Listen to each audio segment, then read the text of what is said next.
Okay, welcome to our 65th Wedding Online Sport Economics Seminar. We've been meeting regularly on Friday afternoons since the COVID pandemic began.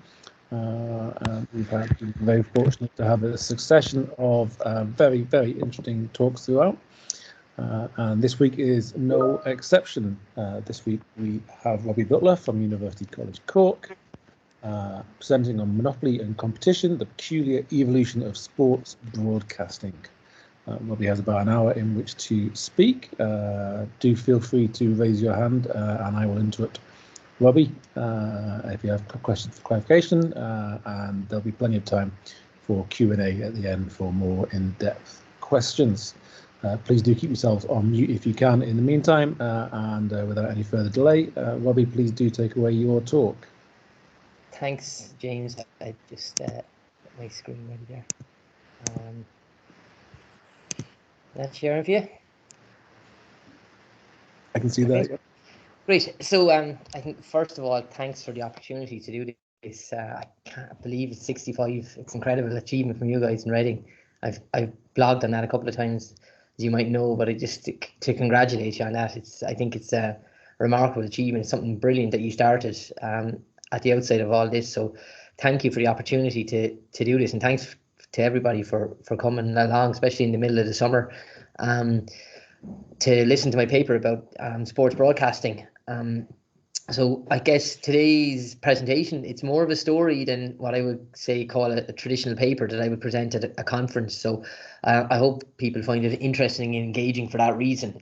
There's not necessarily the standard kind of literature metrics approach. Is something I observed that I just want to talk to you about, and it's kind of split into two. The first half is about European football, association football, and the second is about Irish football, Gaelic games and parts of that. So hopefully I can introduce that to people as well. They might find interesting. So what I'm going to do to start is just give you a brief overview of just the evolution of sports broadcasting, the economic perspective behind that. It's been traditionally viewed as a public good. So for decades, it was seen as non-rivalous and non-excludable. So we could all enjoy it together and nobody was prevented from watching it. But that started to unravel in the 1980s. And until then, the free-to-air broadcasters had this monopoly on sports broadcasting. But two things kind of changed in the 80s. The first big one was the improvements in technology that started to emerge in the 80s. In fact, up until this point, even though there was capacity to increase the spectrum, it was kind of a policy decision not to do so. So the improvements in technology kind of made this redundant, whereby it now became much easier to broadcast and to have many varying channels in the one country or across countries. And the second thing that changed then as a consequence was the economic regulatory climate at the time. So this was kind of post second oil crisis. So Keynesianism, which had been the prevailing economic doctrine for 30 or more years, had gone into decline, and it was being replaced by Hayek and Reaganism and Thatcherism and all that. So the 1980s then was sort of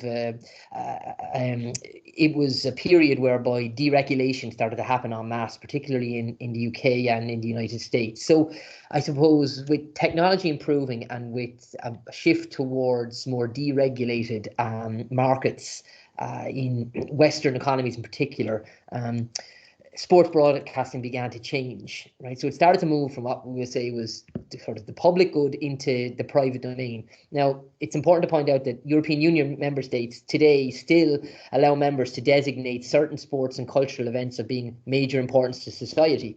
And because of this, they should be available on free-to-air. So it hasn't been completely deregulated. That's an important point at the start. But what we would have known 30, 40 years ago is certainly different to the market that exists now today. So just to talk to you about how the competition happens for sports broadcasters, it's kind of two stages. Wayne Lansfield suggests that, well, there's sort of an upstream and a downstream. So the upstream is where they compete for the rights. So if you were a broadcaster and you want to buy rights to the Premier League or the NFL or Major League Baseball or whatever the case might be, you have to compete with other broadcasters. And then the nature of the auction is very, very important, because you can have different types of auctions. So, for example, in the case of the Premier League, it's first price sealed bid. So you only get to bid once, and nobody knows what anyone else is bidding. And the incentive mechanism in place there is to try and drive the rights higher, because you only get one shot. And if you want to get it for certain, you have to bid big. And once they have these rights, then they compete on things like quality of coverage, analysis, so maybe the number of cameras they have, or the post-match coverage, or the pundits, or there's a variety of different ways they can compete with each other. Noel makes a couple of interesting observations. These don't necessarily hold across all markets, but particularly in the US, the equilibrium point for competitive free-to-air or terrestrial markets, you'll have more games, but you'll have a lower audience than the monopoly equilibrium. And then if you have a subscription channel monopoly, something I'll talk to you about in a few minutes, you will have lower demand for sports rights than if you have a group of competing subscription channels. So the distinction between the competitive market and the monopoly, and the different equilibriums and outcomes as a consequence. And Szymanski notes that in the US, free-to-air broadcasters can actually bid successfully for sports rights, primarily because the networks and the sports are more amenable to advertising time, whereas this is something that's less so in European sports, particularly soccer, rugby, for example. Now, the differences between the US and the European Union are quite stark, and that's important to point out. The European Union, the markets tend to be much, much smaller. They tend to end at national boundaries, whereas in the US, the markets tend to be much bigger, and that, I suppose, puts a different dynamic into play. And the focus of what I'm going to do over the next 45 minutes or so now is very much a European perspective. So it's a perspective of a European Union. It's certainly the experience of the UK prior to Brexit, and Ireland now as a member of the European Union. The collective selling of rights has become a key issue, because when you think about how the market operates, about this competition to get the rights, and then the competition to kind of have the quality of service, how the rights are sold then becomes very important. And there's been a number of decisions on the collective selling of rights that have happened over the past 20, 25 years in Europe, where the European Commission and EU member states and competition authorities have actually challenged how these rights have been sold. And I suppose the issues have focused on two things. One, whether this constitutes a cartel. So if a broadcasting company comes in and buys a tranche of rights for a particular league, and they have a monopoly on this, and then decide to sell these rights, is this anti-competitive? And the second one is then, well, if this is anti-competitive, how does this restrict competition downstream? So how does it restrict competition for the consumers if the consumer has essentially no choice in who they can buy the product? So the most famous case to begin with occurred in 1996. In the UK, the Office of Fair Trading decided to challenge the agreement that the English Premier League had signed with then Sky B. So in 1992, which I'll talk to you about in a minute, Premier League goes behind the paywall for the first time. And this was a monumental step in the evolution of broadcasting of sport in England and Western Europe. But the Office of Fair Trading actually lost the case in the restricted practices course, and it was said, well, this actually isn't cartel behaviour. There isn't anything untoward here that we need to be concerned about. But this was the start rather than the end. And at the time, the High Court would have answered to the European Court of Justice. So the European Commission then became involved, and the European Commission became involved in the context of the UEFA Champions League, because the Champions League was a pan-European competition, and the Commission argued that the reduction in competition caused by the joint selling arrangement leads to uniform prices compared to a situation with individual selling. And this happened in 2001. So about 20 years ago, it was the first time they sort of flagged their objection to what was happening. And they didn't do any more than this. It was merely a sort of, we're concerned about these monopolies. We like competition, and it's a concern to us that consumers might potentially be worse off because of what's happening. And in December 2002 then, they actually published a letter of disagreement, and they indicated to the broadcasters at the time that it was their view that the collective selling were anti-competitive, and they were in breach of Article 201 of the Treaty of the European Union. So this was a much more formal step. And in this, I just pulled a small extract. It said that the joint selling of these broadcasting rights is tantamount to price fixing, which could only be exempt if they resulted in benefits for other interested parties, in particularly football fans. So what the European Commission was essentially saying is that we have serious concerns about what's happening here, that a broadcaster is buying these rights collectively, sort of holding a monopoly over them. There's a lack of competition within the market, and the only way that we could sort of turn a blind eye, maybe for want of a better word, is if these agreements were actually beneficial to football fans. That's the only way that we could overlook this. So in 2006, the Commission decided finally that they wanted to intervene. They wanted to regulate something that for decades had been a public good, but had moved to the private domain. And they decided that we have to bring an end to what's happening in the English Premier League. Right, so I'm just going to show you what happened in the Premier League. So the first broadcasting arrangement, formal broadcasting arrangement, apart from sporadic matches happened in the 1940s, the 1950s. You had European matches in the 60s, but there was no sort of nothing like we know of today, where there's going to be a match on at a certain time. Well, that changed in 1983 when BBC Sport and ITV. BBC Sport being the state or the semi-state company, and ITV being an independent company but being free to air, came to an agreement with the Football League and said, look, we'll broadcast your matches. And there was a very limited number of games. I remember as a child, some others in the conversation here might remember as well, it was always a Sunday afternoon.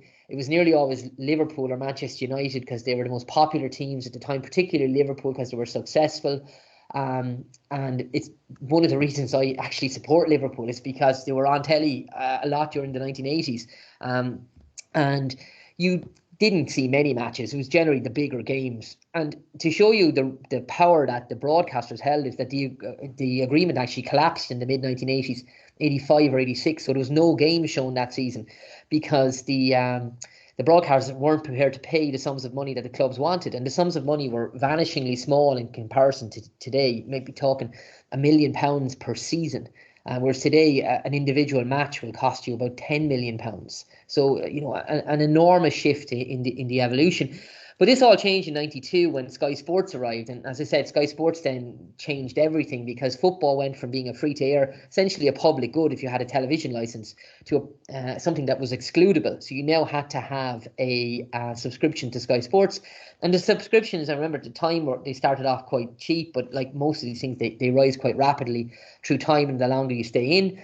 And then in 2003, they innovated again. They decided to bring in what was called a Premiership Plus or Prem Plus model, which was an add-on to your subscription. So some matches actually cost you more, so they became pay-per-view. So not only did you have to pay the subscription to Sky Sports, you now had to pay an additional fee to watch some games. But this is when the Commission decided, no, this can't go on because this monopoly is anti-competitive. It's causing consumers to pay a higher price than they necessarily would have done or would do if there was competition. And they ruled that no single bidder shall be awarded all of the live audio-visual packages exclusive by the FA Premier League. And I believe that the intention behind this was to protect the consumer. It was to reduce prices to consumers. It was to stop consumers having to pay two subscription fees, a subscription fee to Sky Sports and a subscription for these pay-per-view matches. So 2006 or 7 is the final season where Sky's monopoly holds. So the 2007-8 season then sees the arrival of a second provider, which was Setanta Sports. So there were 6 Premier League packages of 23 games. Sky won the rights to 5 of them, and they couldn't buy the rights to the 6th because it was anti-competitive. So the 6th package that was then bought by Setanta Sports, who happened to be an Irish company. And I believe the European Commission thought, well, this will, could solve the problem because now we have competition in this market. So unfortunately for Setanta, they bought the rights just as the financial crisis was about to happen. So a deal that should have lasted in 2010 ended in 2009 because the company went into administration. Unfortunately for the Premier League, ESPN stepped in, and ESPN took the final season, which was 2008, 2009, and then won rights to the season after, to up to 2013. And I believe they could have won 2 packages. So they could have, I think it was up to 46 games. But Sky had the vast majority of games. They had over 120 games. And ESPN had this smaller tranche of games. And in 2013, ESPN lost out, and we saw the arrival of BT Sport.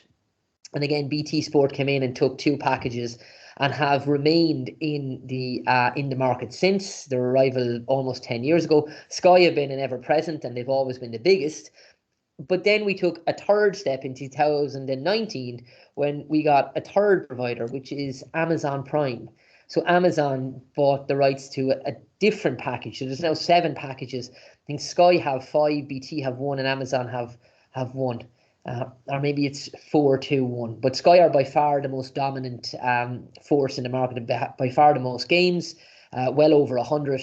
And the other 2 providers then have a smaller number of games. BT is around 40, 46 maybe, and Amazon around 20. Right? But instead of having one monopoly, you would essentially have a sort of oligopoly where you have 3 different providers. Now, the crucial thing here is that they don't compete on the games, so they show different matches at different times. So essentially what the ruling has done is not create competition in the market, which is what I believe was the intention, but created 3 different monopolies that operate in different spaces, because like I said, they don't show games at the same time against each other, and they don't show the same game. Whereas if these providers were providing the same games at the same time, obviously, it would be a different scenario entirely. So this is an extract from our 2019 Sports Economics, Journal of Sports Economics paper to show you what happened. So if you go back, these are just selected years, to 2000, 2001, when you had the Sky monopoly. If you were subscribing in the UK, you were paying around £183. Cost per game is around £3. And just before the European Commission intervened, okay, the total cost had gone up to nearly £300, but so too had the number of games. So the cost per game had actually gone down, right? And this is under the monopoly. You're just paying over £2 per game. And when the commission ruling comes in, all of a sudden you now need a second subscription fee if you want access to all of the games. Right? But the number of games didn't change. There was 138 before the ruling, and there was 138 after the ruling. But the fee you're paying has now gone up by over £110, and the cost per game has also jumped significantly. And this is what we observed a number of years ago and say, well, isn't that quite remarkable that what so-called competition has actually had a negative impact on the total cost and the cost per game. And if you look down, if you slide through, you can see, well, what was it in the 2019-20 season? It was nearly £500, because now you're paying for 3 subscription fees. Now, the cost per game is slightly lower than 2007-8 because there are more games. And I do have an asterisk there because there was actually more than 188 games broadcast because of COVID. They started to put more matches on. So the cost per game is actually lower. But the overall cost is much, much higher now under what so-called competition, I'll call it, rather than under the monopoly that existed when Sky were there.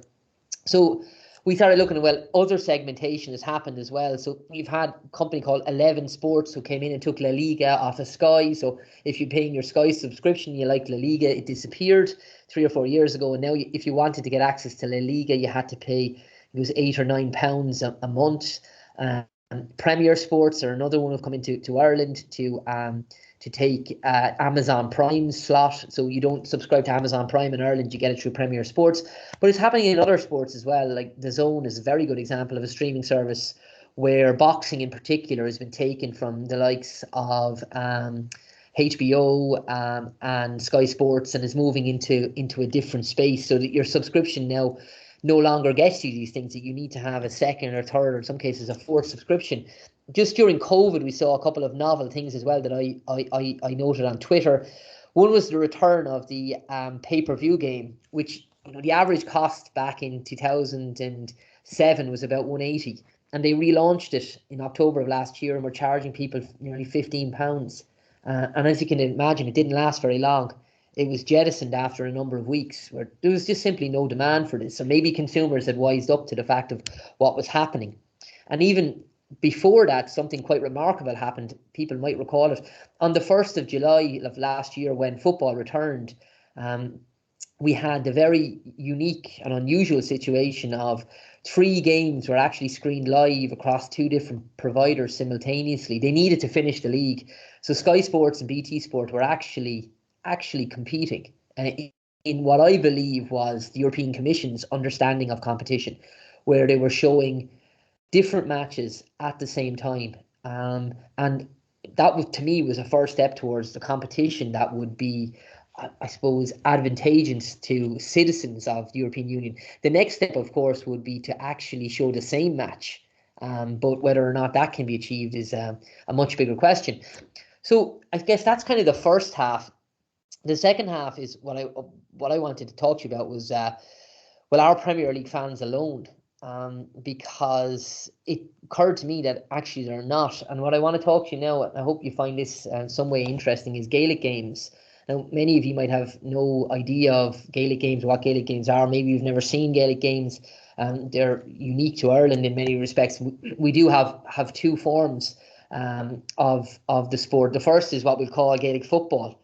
And Gaelic football is sort of a cross between Australian rules football and soccer is probably the best way to describe it. So it's closer to Australian rules football because they do play what's called compromise rules matches, where a team of Gaelic footballers will compete against a team of Australian rules footballers. So there's similarities there. And the second one we have is hurling, and hurling is probably a little bit more unique because in hurling you use a stick and a small ball called a slitter. So these games are played on a pitch that would be bigger than a soccer pitch, but it's a field sport.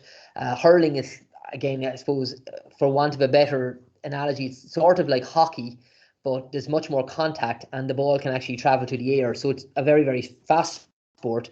Both of these sports are administered in Ireland by the Gaelic Athletic Association, so known more commonly as the GAA. The GAA was founded about 120, 130 years ago in Tipperary in Ireland, and one of the reasons it was founded is because these games emerged during the time of British occupation of Ireland. So when Ireland was part of the United Kingdom and part of the British Empire, so it was sort of a way to sort of protect Irish culture. So it was a kind of an answer to soccer association football that was emerging in England. Hurling is thousands of years old, but in the form that we know it today, it's existed for about 130 or 140 years. The female version of hurling is known as camogie. When women play Gaelic football, it's just known as ladies football, so it's the same name. But when women play hurling, it's known as camogie. So camogie and ladies football are administered by 2 different associations, the Camogie Association and the Ladies Gaelic Football Association, but both of them are closely aligned to Gaelic games and the GAA. So that's kind of the sport and what they do. Just to tell you how the sport is administered, so this is a map of Ireland, and you can see Ireland is broken into 4 different provinces. If you're a fan of rugby, you'll be familiar with the provinces. So you'd have Munster, Leinster, Connacht, and Ulster. But within those provinces, then you have counties. So the counties then are like the counties in England. They're just unique sort of administrative centres. So I'm based in Cork, which is yellow at the bottom. It's the biggest county. Dublin is to the west there in green. Other ones you might be familiar with, Kerry in the southwest, Galway in the west in blue, right? So each of these counties then has a team, and one of the unique things about GAA is it's completely amateur, so none of the players are paid, despite the fact it's highly competitive, highly engaging, huge viewership. Ticket prices would be similar to what you have in the Premier League in England, so there's an enormous interest in it, but none of the players are paid. They're all amateurs, so they all work as well in various different professions. And how the competition is structured is each of these counties enter a team each year in hurling and football. Not all of them enter in both competitions because some are just traditionally stronger in one or the other. But a county like Cork, because it's quite big, is actually strong in football and hurling. Dublin would be much more of a football county, as would Kerry, whereas you'd have other counties then that would be almost uniquely hurling and very, very good at it. So these counties traditionally had been a straight knockout. That's changed through time as broadcasting rights have increased. But it starts at sort of provincial levels. So the colour codes, they find a winner. And traditionally, you'd have had 4 winners who then would have met in a semi-final and a final. And these would have been broadcast. To make it a little bit more complicated, this is another map of Ireland where you have Northern Ireland outlined in pink. So if you're unfamiliar with Irish history or Irish geography, the pink is part of the United Kingdom. So you have the Republic of Ireland, which is in grey, and the pink so that's administered from Dublin, whereas the pink 6 counties are administered from Belfast via London and are part of the United Kingdom. So are part of Brexit, and that's what made Brexit so tricky, because you have the Northern Ireland Protocol. So for the purposes of Brexit, these 6 counties are essentially treated as if they were in the European Union, and that means there's no border on the island of Ireland. Whereas if these 6 counties were treated as if they were outside of the European Union, you would then have to have a border, and there would be huge economic and political ramifications in particular for that. And that's what made Brexit such a drawn-out process and so difficult to navigate. For the purposes of the GAA, there is no distinction made between these counties. They are essentially, it's an all-Ireland competition, and the people that play GAA would almost overwhelmingly identify as being part of Ireland or are Irish. There are obviously exceptions to that, but generally speaking, it's very much driven by those that are strongly identified with the Irish culture. So these are big competitions because Dublin are very successful. So you can see the stadium, and the crowd is just, this is before COVID, of course, and the crowd is just filling out. But you can see the size of the interest and the scale of there's 80,000 people go to watch the final. There's the hurling final recently where Limerick won it again. Our Taoiseach Prime Ministers on the right-hand side there. So again, these have huge public interest, and the tickets for these are hugely sought after. In fact, the final is on in hurling in the next 2 weeks, and Cork, the county where I live, are in the final for the first time in 16 years. So there's huge interest and demand in that match, and they're playing Limerick, the green team, in the final. So it's just to explain that's just to explain what the sport is sort of about, I suppose. So to tell you then about the origins of the broadcasting of the sport. So it's not dissimilar to what happened in the UK.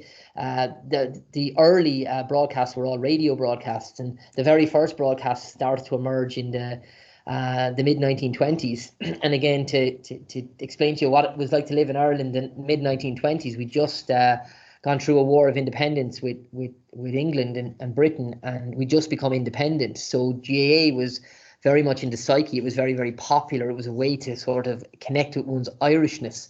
And the free-to-air radio broadcasts, who were run by the state at the time, 2RN, decided to air live commentary of semi-final matches between Kilkenny and Galway. So this was these sort of the winners of the colours were now in the semi-final. So again, huge public interest.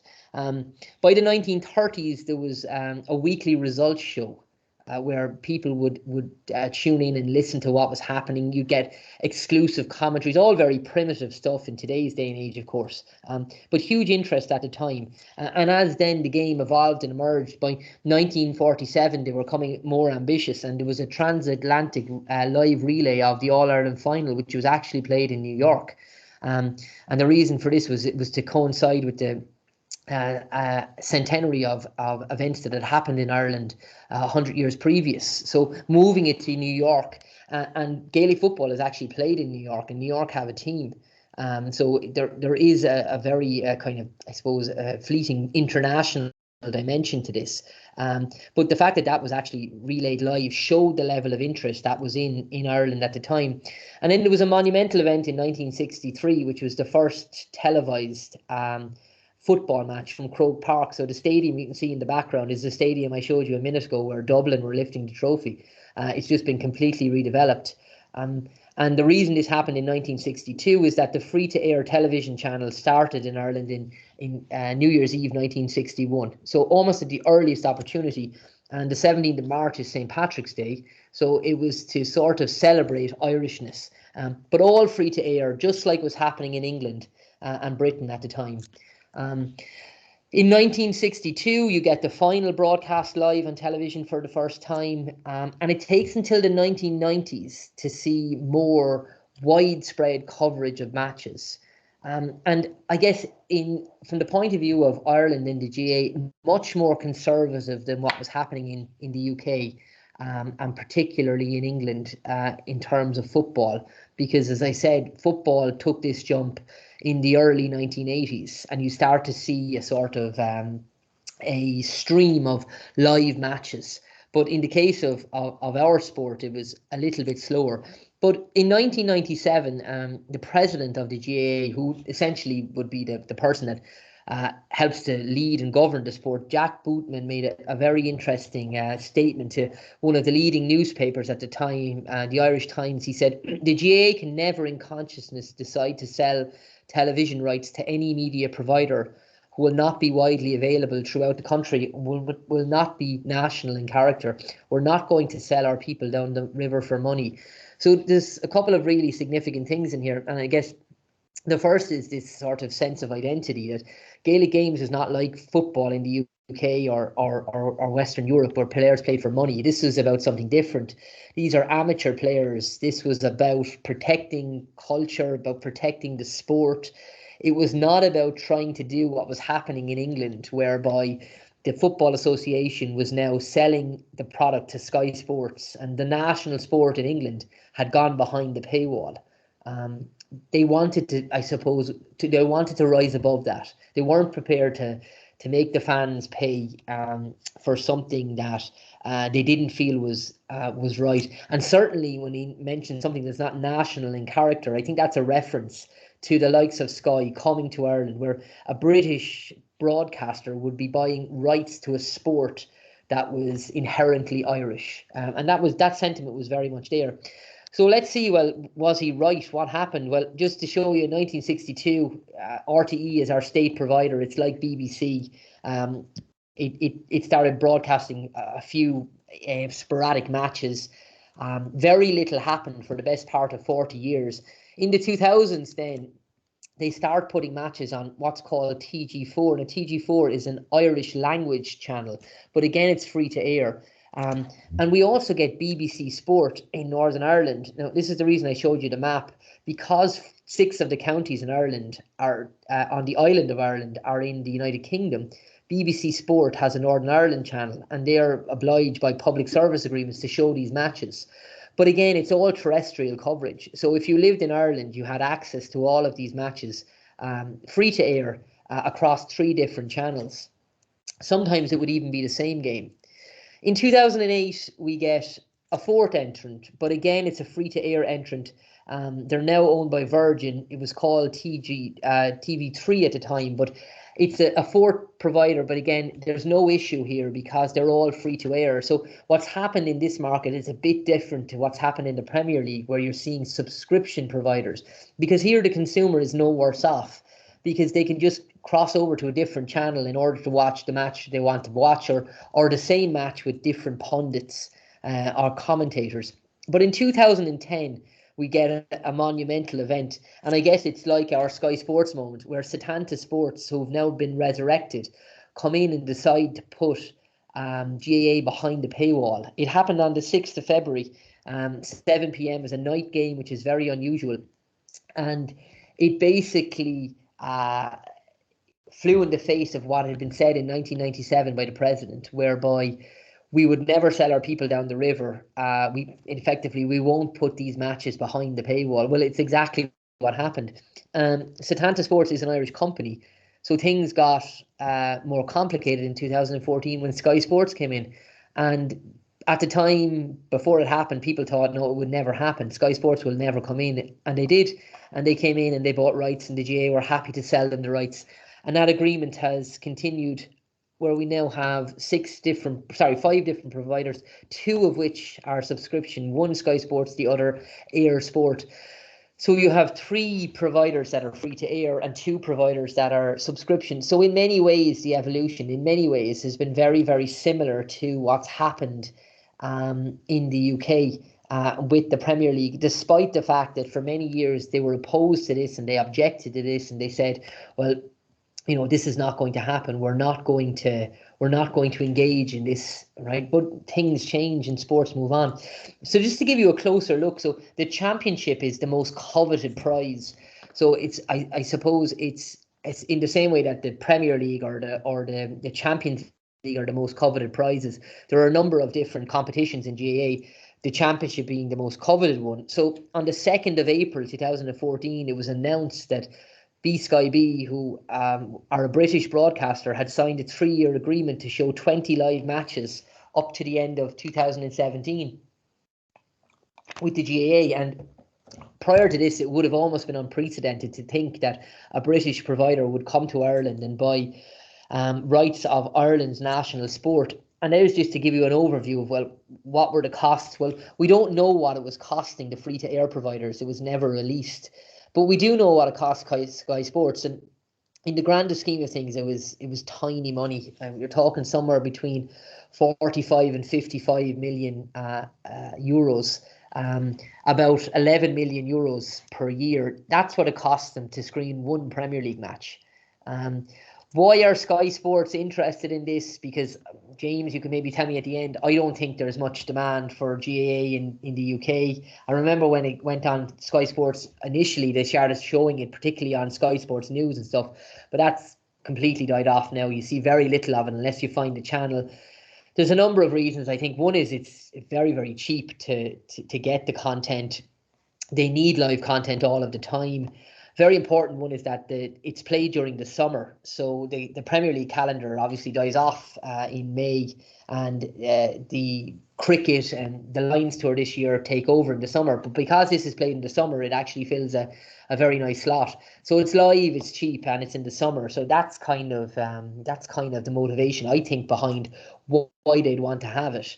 From the point of view of the Gaelic Athletic Association, the GAA, it makes complete sense because the rights that they're getting probably far exceed what they would be getting by selling it to the free-to-air provider. So again, just to show you what has happened to the consumer. So again, it's selected years. So this is sort of a comparison of, I've looked at the Premier League in that paper with Pat Massey in 2019. This is what's been happening to fans of the GAA, and to show you that the Premier League fans are not alone. So I was able to go way back here to 1978. You have 1986 and 1996, but you can see the number of live matches is exceedingly small. The cost is effectively the cost of the television license, because if you have a television license, you can afford it. So there's the nominal price of the television license in black and the real price in red. One of the things you'll notice is the massive amount of inflation we've had in Ireland from 1976 to 2021. We went through a number of unprecedented economic phases, both boom and bust, but particularly in the 1990s and early noughties, the Celtic Tiger was an enormous inflationary bubble. And that's the reason we've experienced so much inflation. But for the past decade or so, a television license has been about 160 euros. It's a legal obligation, so you have to pay this tax of 160 euros every year to have a television and use a television. But it was more expensive in real terms 40 years ago, much more expensive, in fact. But once you had a television license, you could watch these games. And then you see BBC Northern Ireland starting to show games. And the real cost of the television license actually comes down, and not only does it come down, but the number of games goes up. So we have monopoly conditions here. It's just a monopoly of free to air, and the consumer is being, pretty much looked after. There's no need for intervention. There's nothing happening here that's to be cause for concern. And even when we get a third provider, because they're free to air, and because the real price of a television license continues to fall, because inflation is going up faster than the actual cost, you can see the cost per game is coming down. But just like what happened in the Premier League, the same thing has happened to fans of the GAA that want to watch live, is the Sky Sports decide to come in and take a slice of this action, and all of a sudden the cost jumps. So you have, it's certainly not competition, or it's certainly not competition in the way that the European Commission intended it, because once you have an additional charge, you essentially have something operating in a different market. And when they don't compete on matches, and in the case of Sky Sports, they have 14 of them to themselves, and they're 14 important matches. They are sort of knockout matches and quarterfinals. If people are, inclined to watch this, if they're very much interested in GAA, they either have to go to the pub to watch it, or when they could go, of course, or they have to get the subscription, pay the subscription. And through time, this is what's happened. And as of 2020, you can see there's been a considerable jump in the total cost, and also a jump in the cost per match. This wasn't legislated on by the European Commission. The legislation was for the Premier League. Obviously, it would apply if it was challenged. But the same dynamic that happened. And I guess the concern for fans of the GAA is that how much more of this coverage is going to slide towards the subscription providers. I mentioned at the outset that there are a number of things that can be enshrined in your statute book that can't go behind the paywall. So in Ireland, we have a number of these, and in the case of the GAA, it's the finals. So it's the semi-final. It's the final of the hurling, the football, the camogie, and the ladies' football. But everything else, in theory, could be gobbled up by the likes of Sky Sports or BT Sport or Amazon Prime if there was demand for it. And what that would likely do is do exactly the same as you've seen in the Premier League, where instead of paying for one subscription fee, you might be paying for two or three. So there are differing views, and it's quite emotive in Ireland. And the reason it's quite emotive, as I said, is because it's an amateur game. So all of the money is pumped back into the association. It doesn't go to the players. It goes to the clubs, it goes to the grassroots, it goes to the stadium. So in the blue corner, you have the former Director General of the GAA who signed this agreement with Sky Sports, and he made a statement about engaging with different providers and saying that, look, we need to engage with subscription TV providers because we need to maximize the value of our asset. And I think they're conscious of that. They're aware of the fact that if you don't engage with the market the way other sports do this now, you will potentially be left behind. And he said at the bottom, flexibility and freedom are crucial, so that when we're deciding who to give these rights to, these broadcasting rights, we can't be tied to the free-to-air providers. We can't be tied to the state provider. We have to have some flexibility in order to try and maximize the value of these rights. But then in the red corner, then we have one of the pundits, a former player, a former hurler who went on record of pretty much going completely against what they were doing. And this is a number of years ago, but he mentioned a match between Waterford and Kilkenny, which was only on Sky Sports. It wasn't shown on free-to-air, whereas traditionally it would always have been shown on free-to-air. And he mentioned his dad, who's 83 and at home. He loves hurling. He doesn't want to go to the pub. He doesn't have enough. Mentioned the GAA have enough money. How much money do they want? What about the people who've supported this all their lives? He thinks it's a disgrace because it's a sport about the community, because the players aren't paid, because it's completely amateur.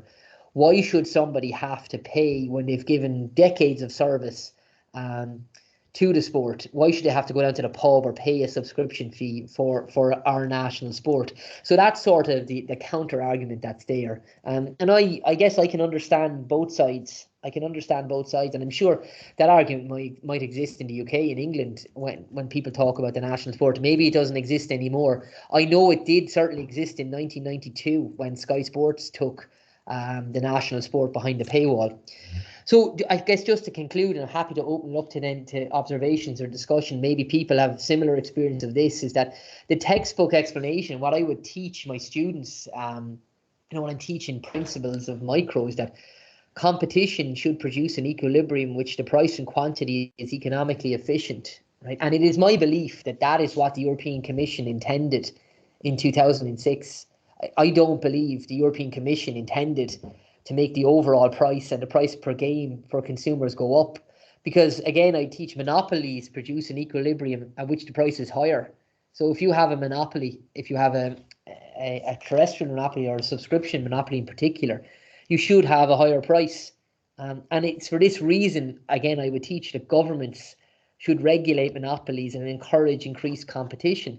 So the regulation of Sky Sports and the Premier League way back in 2007, I believe was there to try and regulate the monopoly, to try and reduce the price, to try and protect the consumer, and to try and increase competition. But that is not what has happened. And the European Commission need to take the next step, if they're interested in fans, if they're interested in consumer welfare, if they're interested in encouraging competition. As I said, the next step would be having different matches broadcast at the same time.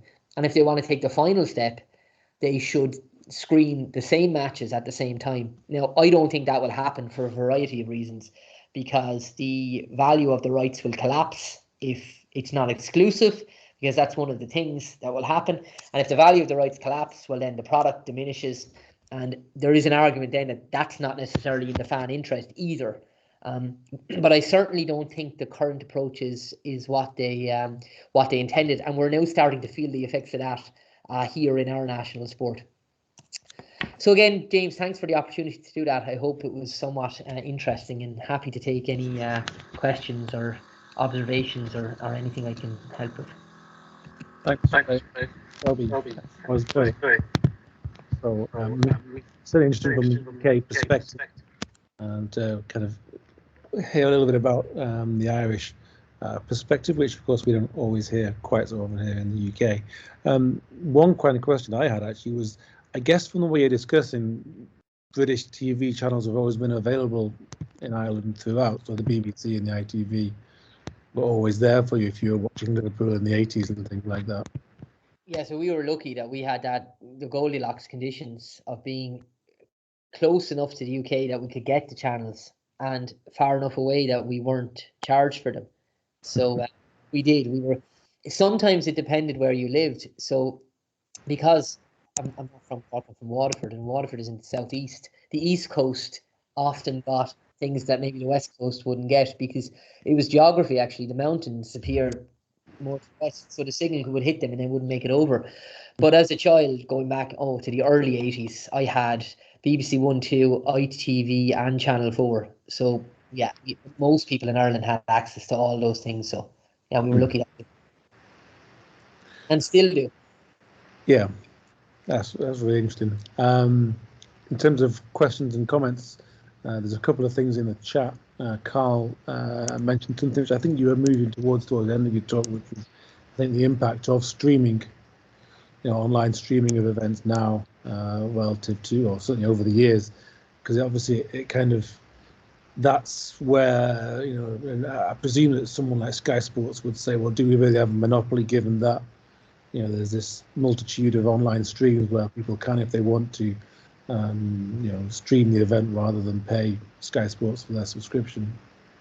Yeah, so particularly illegal streaming, of course, they could make that counter argument, and I know some of this is not illegal as well. Some of this can be done legitimately. So there was a famous case in 2007 where there was a landlady in the UK South Coast that was using a Greek TV, a Greek recorder to show the Premier League.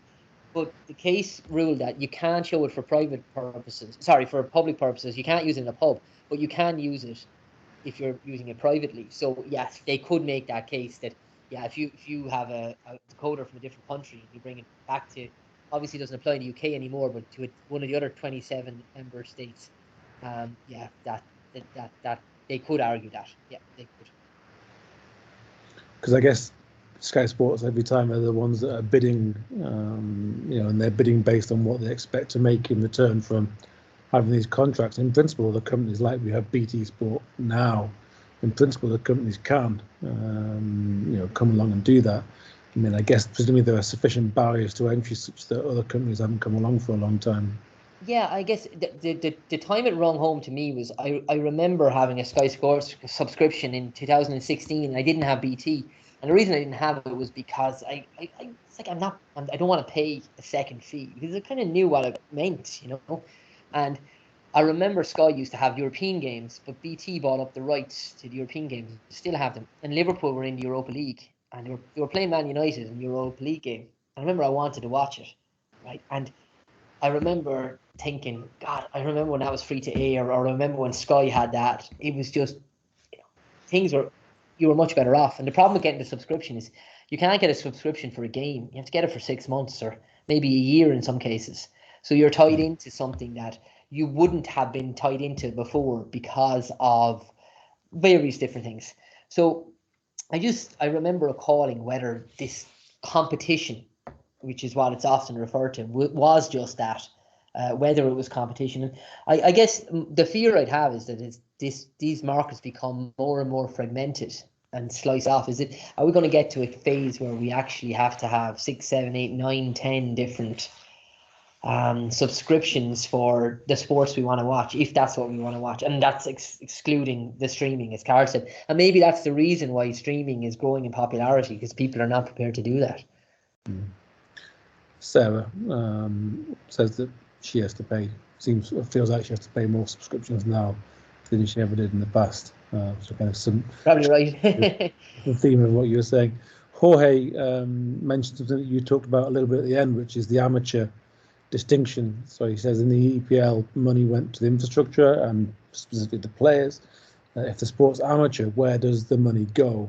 Is it going in the pockets of the owners? Is it that kind of thing? That's a good question. No, so because it's fully amateur and because it's community based, the money goes to the GAA, which are the FIFA effectively, right? But they would distribute it then back to the counties and the clubs. So nobody is sorry. There's a very small professional staff. So obviously you'd have to have some professional staff in the headquarters in the stadium, but it was used to develop the stadium. And some of the stadiums in the GAA are remarkable. They're world class, but they will only play Gaelic games. People might recall the Irish soccer team and the rugby team played in Crowe Park in the late noughties because the Aviva Stadium was under redevelopment. So we showed this stadium to the world, and people had never seen it before. Like, whoa, what's this? And it was like, yeah, like it was for Gaelic games. So it's one of the biggest stadiums in Europe. So stadiums, the grassroots, the clubs, some of the facilities the clubs have are really, really good. But some of the counties, because the counties, which are essentially the clubs, have very good sponsorship agreements now, particularly Dublin, because there's a huge population there. Kerry, because they're very good. So they generate revenue through sponsorship. And companies, AIG sponsor Dublin, the American company, Vodafone sponsor companies, O2. And what that again will be put into grassroots, so trying to build up the local clubs, but none of the players are paid, and very, very few of the administrators. It's all amateur in that sense. There's something quite refreshing about that. So there's no transfer market. It's like international soccer, and that can lead to imbalance because you get counties that just have bigger populations, or just they're traditionally better, and there's nothing then the weaker counties can do. But you don't get a sort of you don't get a Man City where a club is in the third tier and then within 20 years or a PSG. That's kind of, yeah. No, that's really interesting. I mean, I was thinking a little bit about the amateur professional distinction here in England, certainly, or the UK. Obviously, the last kind of holdout in terms of amateur sport really was rugby union. 95. Yeah, exactly, in the 1990s. And obviously now, rugby union's on TV, and not quite the same way that football is, but it's it's also on Sky Sports a lot. I don't know. I mean, yeah, just thinking about the amateur. And actually, the exact same has happened in rugby, where BT Sport have come in and taken a slice of it. So Sky have some of it, I think, and BT have some of it. So if you're a rugby fan, you're probably going through the exact same pain in some ways as football fans are. And like if you're a committed football fan and you want to watch it, and the other thing is, people have said to me, are they substitutes? Well, I don't think so, because like if you're watching Man United against Arsenal and someone says, oh, why don't you turn over and watch Wolves against West Brom, I don't think that's a substitute. Or if you're a fan of a particular team, if you say it's Oldham, for example, and you just want to watch Oldham all the time, if Oldham are on BT or on Sky, you just want to watch Oldham. So that's another issue. Yeah. Georgios mentions that after the Greek incident, Greek TV stopped offering the Premier League games with English commentary. That's interesting. And Sarah says the individual subscriptions start to lose their values. The channels have to find things to fill the gaps. The plus side, I've noticed that more women's sport is now shown, but I'm not sure if this is because they have gaps to fill or women's sport is gaining in popularity. Possibly a bit of both. Possibly a little bit of both. When you because it is constant, non-stop coverage, you do obviously need to have content all the time. But I think there's no doubt they are growing in popularity as well. So I know Sky Sports now have the Super League. That's might have had it last year. Certainly have it this year. Whereas that's a new thing. That wasn't the case even 2 years ago. I'm not even sure if there was a broadcasting deal. Yeah. Carl's got his hand up. Yeah. It's a bit tangential. Sorry. Do you get glory hunters in Gaelic sports? As in the players, is it? No, the players, the fans. As in, how could you get glory hunters, right? No, because if all the players are the local from you're wedded to your county, so exactly. So no, it's like international soccer. That's the best way of describing it. So my county, where I'm from, Waterford. So we hurling is what we play, and we haven't won the All Ireland since 1958. So we have had decades of heartbreak, and we've been to 2 finals recently and lost both of them. And we were in the semi-final last week and lost. So, but my sons are from Cork, obviously, and they're in the final next week. Now they haven't won it in about 15 or 16 years, which is a very long time for Cork, because Cork is a big population. But if they win the final, they will have achieved something that I have never achieved in my lifetime. So. But it's like in international soccer, where you have Germany and France and Italy will always be strong, England except Spain, and then smaller countries might never win it. It's like that as well, Carol, in GA. Yeah, I was just wondering. Yeah, I can imagine that you could have a glory hunter. No, if you're not from Ireland, you can pick whoever you want to support. Yeah. So I'd advise Dublin or Kerry in football, and Kilkenny in hurling or somebody. So, yeah. But that really affects the market, though, doesn't it? Like, in thinking, like, it's really, if it's that kind of tribal, that really affects the way that the product can be marketed as well, right? In what sense? Well, how many do you have? If it's so tribal, do you have many casual fans? Oh yeah, I mean, there's huge interest in it, even though it's so tribal. So like everybody is interested. It's just part of the fabric, if that makes sense. It's even if your county gets knocked out or loses, everybody will watch the All Ireland football final or hurling final. It's almost like a national event. That makes sense. So there's no issue on people losing interest. In fact, people will pick a side. And what they generally do is they pick the county that has been least successful in recent times. So Limerick, who are very good at hurling right now, Limerick had won the All Ireland in 1973, I think, and then didn't win it until 2017. So they went 40 odd years without winning it. So when they got to the final in 2017, everybody was up for them and they won it. But they won it in 2018 and 20, I think. So now they're in the final again, but people don't want them to win it generally, because it's like as if, well, yeah, they've had their success, let somebody else win it, if that makes sense. I mean, that distinction between county level sport and club level sport, I mean, I wonder to what extent that's driven by. I mean, I'm trying to think about it again. Seems to be back to the amateur professional distinction, and then furthermore that kind of making counties out to be essentially like countries where you can only represent your county, because then you have something like, and again Carl will be more of the expert, so in cricket you have that same county level representation, but at some point counties were able to bring in players that aren't from the county, I presume, since players from other counties play and other countries play for counties in cricket. I mean, is there some kind of, I guess it's some kind of rule set by the GAA, is it, that you can't have a player that's So not... yeah, cricket is a really good example because that's probably the closest thing it is. But you do have a transfer market in cricket, and I suppose one of the things about the GAA is there's almost no international dimension, almost no international. Like there is a team in New York and there is a team in London, that compete in the competition, but usually don't go very far. But those people are generally Irish people that have emigrated or are just living over there, so they'll play. But when they come back, then you have to play. So we do have an issue that because most of the employment is in Dublin, you have lots of young people migrate to Dublin to go to college or to work there, and then they have to travel back. These guys could train 3, 4, 5 nights a week.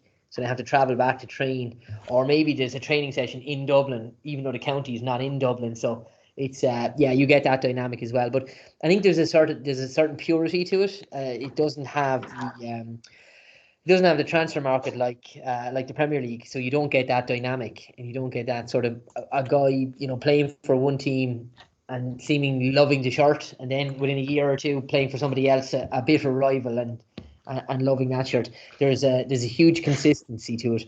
That does lead to imbalance because if teams can get good, they can then dominate for quite some time.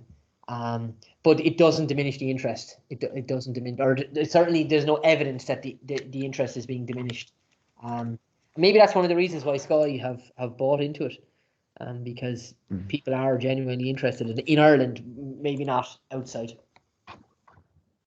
I feel I'm dominating the conversation here, so if anyone does want to put their hand up with contributions, comments, questions. I hope I haven't bored people now with Gaelic games. Oh, hey. Hi, I'm intrigued by the amateur status of the game, because if history has taught us anything about how professionalism arose in sports, is that when money appears, players will want money. So I was wondering, in this, it's like a real interest experiment what's going to happen in Ireland. I am pretty sure in a few years, professionalism will arise. Maybe it would be covered at the beginning. Maybe players will be endorsed by some firms. But I think in time they will ask for money, because when you start seeing money going around you and you don't get any money, there's going to be an issue. Is there a kind of a discussion already going on in Ireland about the topic, or they really, I understand the strong tradition, it's 100 and something years, but think about the basketball in the US, university basketball, it's been a discussion for years, decades, and it's exploded now. So what's going to happen in Ireland? So that's a really interesting question and observation, and I would disagree with you in the sense that I don't think it will ever become professional, but I can definitely talk to and explain some of what you've said, which is really really good observations. Like, they've managed to resist this for decades now, because money has been in the game for maybe 25, 30 years. And there has been very little, if any, movement from the players to get paid. Now, there is a union. So the way you have the footballers union, there is a players union now. And they do look for better conditions, we'll say, in terms of when matches are scheduled and, different support things for when they finish and so on. But it's almost accepted that this is an amateur sport. And to change that would to change the entire fabric of what the sport represents. So if anybody were to aggressively promote this, I think quite quickly they would gather no momentum, because I don't think anybody would agree with them, or the vast majority of people wouldn't agree with them. There has been some endorsements tried by players on boots and hurleys, where they tried to have sponsors on their boot or on their hurley and so on, and that was completely shut down. Wasn't permitted, and that's going back quite some time now, where it wasn't permitted, wasn't allowed. There's talks of whether things like expenses are covered and things like that. But in terms of contracts, like in La Liga or in the Premier League, there is nothing like that. Very, very little movement, if any, to get them. I think because they understand that the culture of the games are something different.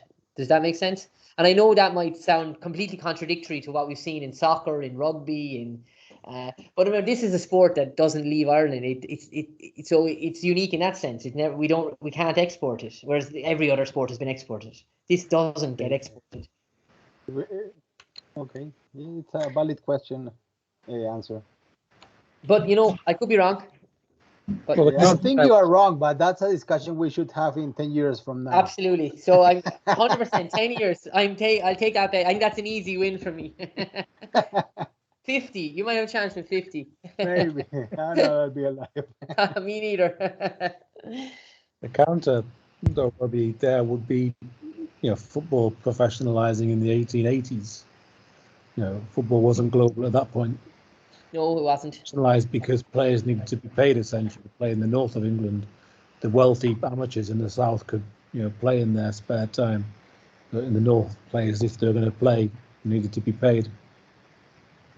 No, yeah, look, I wouldn't dispute that, but I just think from the environment the players are in. These guys play as kids as young as 4, 5, 6. So, when you start out on this is not a profession. I'm doing this for my family, my community, my club, my county. So that's that whole identity thing. It's there from the very, very start, and that. So, of course. I think it's a really interesting question that I don't know whether people have really looked into very much. Is that what leads to a sport professionalizing? But I'm hugging again, so Carl's got his hand up, possibly to follow on. Well, this is going to be again a very ignorant comment from somebody who's I watched a bit of shinty when I was in Scotland, so it's roughly similar. And you're going to disagree with that, but yeah, but maybe you can imagine it staying amateur, and this is a theory, if the talent goes to other sports, right? So the top sports people, because it's still aerobic fitness, hand-eye coordination. If there's some extent to which they go, and I'm trying to think, I don't know, there is an alternative though. I was thinking maybe rugby is the only one. So I suppose that does happen in the sense that other talent does go to other sports like rugby and soccer, and we get players go to the Premier League and we get good rugby players. But it kind of doesn't work like that. A lot of it is where you're from. So where you're born, the county, the part of the county, the parish you're born into, different sports are stronger. I'm sure it's the same in the UK as well and other countries. Where you're born and kind of what the community values. So where I live, hurling is very much valued. There are other parts of Cork City where different sports might be valued, like rugby or soccer. So if you're a child growing up in that environment, then you're more likely to want to hurl, for example, than play soccer, in theory. So and there's nobody starts out, or there's nobody becomes a hurler or a footballer just because they weren't good enough to play rugby or soccer. It's not like that at all. They know from the very outset it's not a professional sport. They know that. Yeah. They do it because it's their favorite sport. And let's be honest, I mean, if you're a kid, what kid starts out thinking, I'm definitely going to become a pro? I mean, we all might have thought that you want to become a pro, but you don't think it as, a legitimate career choice when you're 7 or 8. You're extremely fortunate. So you're not doing the trade-off thinking, God, if I become a Gaelic footballer or hurler, I'm losing out on all that income I could make as a professional soccer player. No, I can buy that because, at the end of the day, what's going to drive what you choose to do at age 7 or 8 is actually going to be, the influences around you to some extent. It's right? What your parents do, what so I can buy that. So if that is, I'm just trying to rationalize this non-going professional thing because the incentives are there, clearly. So there's got to be some other non-market, non-financial incentives that are just really overpowering them. Culture is a huge thing. Exactly. So the Gaelic Games was set up to be, the opposite of soccer, particularly Gaelic football. I mean, Gaelic football was only invented in many ways then. Hurling, as I said, was thousands of years old. It wasn't, okay, what are the British doing? And we're Irish, we'll do something different. So when the British went down the line of professionalism, amateurism in the GA almost became copper fastened. This is not about that. And I think maybe that's part of the reason.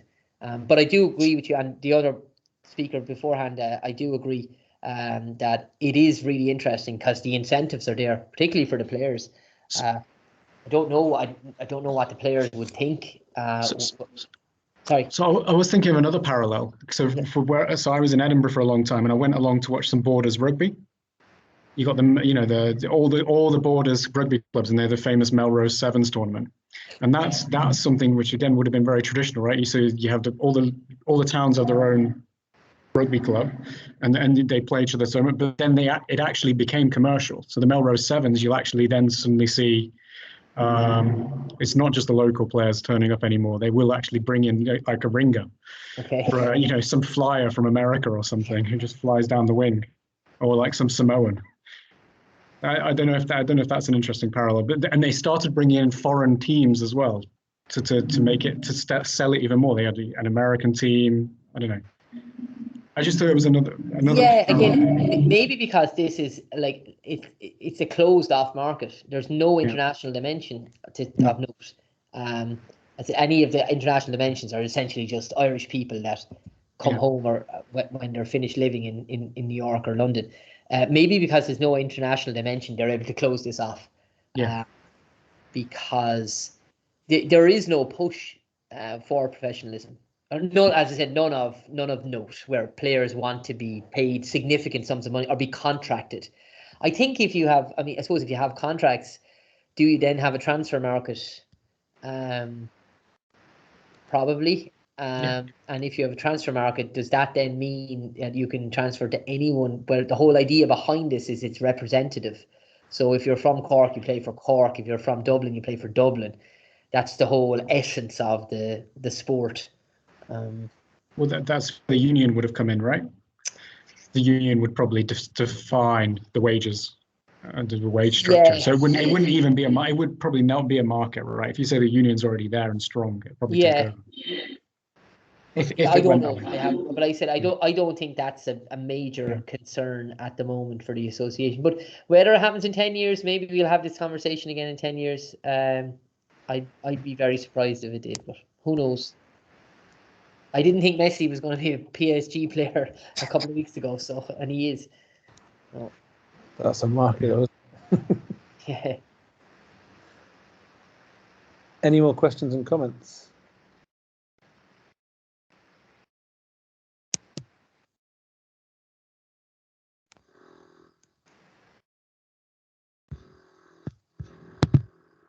When you mentioned in passing the competitive balance, I think, Robbie, presumably you have this very different structure. Did you say that the competitive balance isn't so high because counties that are more populous tend to do well? So what happened was traditionally for about 100 years it was a straight knockout. So you'd start off in your little conference and there was 4, and it was just a straight knockout. So the 4 teams then would meet in a semi-final and final. The problem with that is that you'd have some teams would only get one match. So you'd have one match all year. And that was it. So if you lost your first game, now the excitement was huge and the interest was huge. So the attendances at these games was huge because you knew if you lost, you were gone, right? But what they did from the late 90s onwards, where money became more important and where broadcasting is, they sort of gave second chance. So you could lose one game, you kind of go into a different route. But if you lost again, then you were gone. And they've manipulated the competition design so many times. It's actually, we've looked at it. It's not possible to do anything econometrically with it because there's been so many changes. There's too many controls, and so that's how often they've tweaked it. So it's now at the case where the idea behind that was to actually try and help the weaker teams because they thought, well, if weaker team loses, they're gone. Let's give them a second chance. But inadvertently, it's actually helped the stronger teams because if you think about it, if a stronger team loses once, well, what's the chances of them losing a second time? It's actually lower because they actually now have a second chance. So the competitive balance is actually disproved rather than improved over the last 20 years. A bit like the European Commission, I think. They tried to do one thing and they ended up doing the opposite. So Dublin have won the last 6 football titles. That's a record. No one had ever won 6 in a row. But the population of Dublin has exploded over the last, say, 15 or 20 years as a proportion of the rest of the country. They're in the semi-final again this year. So you do tend to get periods of imbalance. But as I said, it doesn't seem to affect overall interest. Okay, any more questions and comments? And thanks again for the opportunity. As I said, it's a pleasure to do it. Hopefully again in future, maybe next year. Always welcome, Robbie. We're always happy to have good and interesting talks.